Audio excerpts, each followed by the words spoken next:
The bridge of the UES Defiance hummed with quiet tension as Captain Sarah Chen studied the tactical display.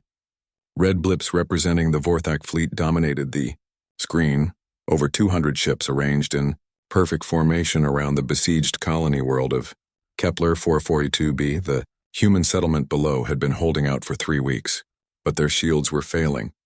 "Ma'am, we're receiving multiple hails from the Galactic Council fleet," reported Lieutenant Torres from the communications station. "Admiral Kethvar is insistent that we maintain our position in the reserve formation." Chen's jaw tightened.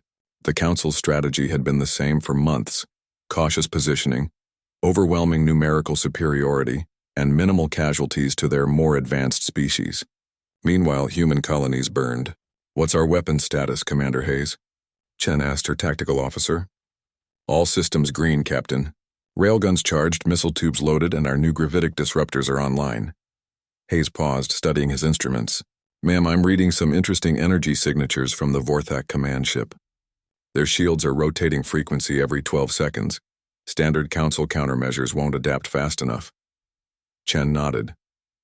That was the problem with the Council races. For all their technological advancement, they'd grown predictable. Centuries of structured warfare had made them rigid, following ancient protocols even when facing an enemy that adapted faster than their computers could calculate. But humans had learned warfare in the crucible of their own violent history. "Helm, plot an intercept course for the Vorthak flagship. Maximum burn." "Captain!" The voice came from her Altarian science officer, Lieutenant Commander Zix. His crystalline features flickered with what humans had learned to recognize as anxiety. "The Council battle plan specifically requires—" "The Council battle plan is 6 hours old," Chen interrupted. "In 6 hours, 20,000 human civilians will be dead. I didn't join Starfleet to watch people die while we follow protocol." The Defiance broke formation, her fusion engines blazing white-hot against the darkness. Almost immediately, Chen's communications console lit up with incoming messages from the Council fleet. "Captain Admiral Kethvar is extremely displeased," Torres reported. "He's ordering us to return to formation immediately. He says we're endangering the entire operation." "Tell the Admiral that humans don't abandon their own," Chen replied. "And patch me through to the fleet." As the Defiance accelerated toward the Vorthak formation, Chen opened a channel to every human ship in the sector. Her words were simple. "This is Captain Chen of the Defiance. We're going in. Any ship that wants to remember what we're fighting for can follow us." One by one, 17 human vessels broke formation. Destroyers, frigates, even the aging cruiser Yorktown, all turning their weapons toward an enemy that outnumbered them 10-1. "Ma'am, the Vorthak are responding to our approach," Hayes announced. "They're confused. Their formation is shifting, but they can't seem to decide on a response pattern." Chen smiled grimly. That was another human advantage. When every other species in the galaxy had developed artificial intelligences to handle combat calculations, humans had stubbornly insisted on keeping flesh and blood commanders in charge. AIs were predictable. Humans were not. "Time to weapons range?" 90 seconds, Captain." "Signal the fleet. Attack pattern Omega-7. Zix's crystals flickered rapidly, the Altarian equivalent of panic. "Captain, that pattern isn't in any Council tactical database. Our allies won't know how to coordinate." "Our allies aren't invited to this particular dance," Chen cut him off. Pattern Omega-7 was developed by human naval commanders.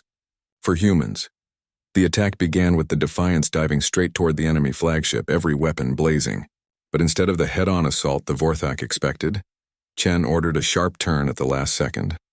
The human ship scattered into seemingly random vectors, each captain making split-second decisions based on training, intuition, and pure aggressive instinct. To the watching Council fleet, it looked like chaos. To the Vorthak, accustomed to analyzing geometric attack patterns, it was incomprehensible. The Yorktown rolled inverted and fired her entire missile complement into the belly of a Vorthak dreadnought. The destroyer Achilles used her superior acceleration to thread between 2 enemy cruisers, her railguns punching holes through both. The Defiance herself danced through enemy fire like a leaf in a hurricane, her gravitic disruptors tearing gaps in the Vorthak formation. "Their command structure is breaking down," Hayes reported, his voice filled with amazement. They can't adapt to our attack patterns fast enough. Their fleet coordination is collapsing. That's because they've never fought humans before, Chen replied. Every other species fights like a machine. We fight like we're insane. The battle turned into a rout. Vorthak ships designed to counter the calculated strategies of the Council races found themselves helpless against the seemingly suicidal aggression of human tactics. Within an hour, the enemy flagship was burning and the surviving Vorthak vessels were retreating into hyperspace. As the Defiance limped back toward the Council fleet, her hull scarred but her crew alive, Chen received another hail from Admiral Cathvar. Captain Chen, the Altarian commander's voice was carefully controlled. Your unauthorized action has succeeded. The colony is safe.